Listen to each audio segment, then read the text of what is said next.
with Intermountain Healthcare. New baby stress is bad enough without having to worry about the basics like feeding them. We've got tips to feed your baby. Kimberly Hurte from Primary Children's Rehab at Riverton Hospital joins me now to share her expertise. So that is a stressful thing, Kimberly. I feel like you think, I've got to take care of this human. Can they just eat? You'd think that would be a natural thing. But why is it so hard for some babies? So there's a lot of different reasons that a baby might have a hard time eating. Sometimes it's caregiver stress. Being really stressed about how to feed your baby causes that baby to have difficulty figuring out how to eat. If there's any sort of oral motor difficulties, so if a baby has a hard time moving their mouth, they're gonna have a really hard time latching, expressing milk and formula, and swallowing it safely. If a baby is born premature or has a syndrome or different things like that, their body and system isn't always made to just eat naturally. There's some other reasons too that a baby might have a hard time. If they don't have good trunk control, if they're not in a good feeding position, all of that can really impact a kid's feeding success. So when would you know if your baby's not getting enough food, and if it's just normal or if it's something you should come see a speech pathologist for? Yeah, so if your baby's not gaining weight, having a hard time growing, that is a huge red flag that you need to come get help. If your baby is refusing to eat or drink, spitting up or throwing up, reflux, different things like that could be a big reason to come get some help. Well, and there's so many different things, and I wouldn't realize that a speech pathologist is who you should come to. Why is that? So in graduate school, we do a lot of training in how mouth muscles work, how throat muscles, how core muscles all work together to produce speech. And that is all related to how you eat. It's the exact same muscles that are used with eating. So occupational therapists also have training in working with kids with eating and swallowing disorders as well, especially that older population who has difficulties with sensory system differences. And occupational therapists can be especially helpful in transitioning to different textures of foods. Well, and let's talk about the different sort of textures of foods we have out on the table right now.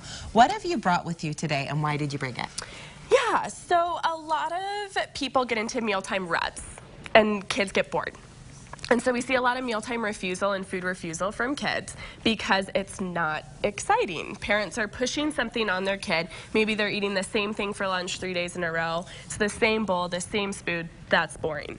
So kids need excitement even when it comes to mealtime? Yes, kids Isn't need it enough so much I'm variety. making your food for you? Dang it. Okay, so what would your tips be to help us out in that Kids section? need so much variety and have fun. Be positive. Eat the same thing your kid is eating. Don't just make them a meal and put it on the high chair and walk away. Sit down with your kid, eat with them, show them how to eat it, have fun. One thing I love doing is fun containers.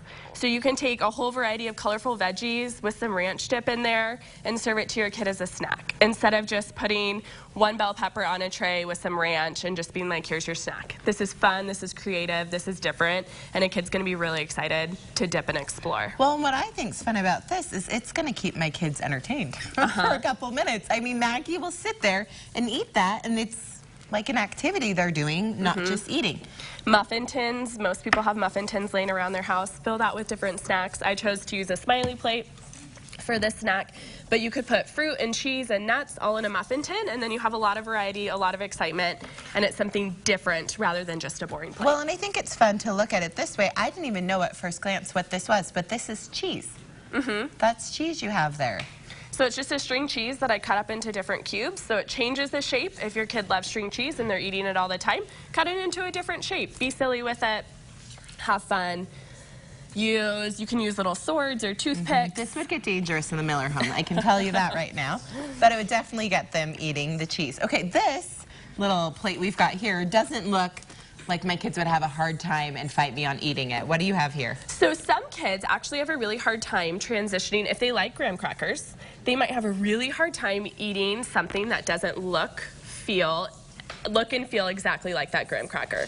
And so offering something like a Teddy Graham, we're changing the shape, we're changing the color, we're changing the way it looks. And so that to a lot of kids is kind of like a new food, and that's a challenge.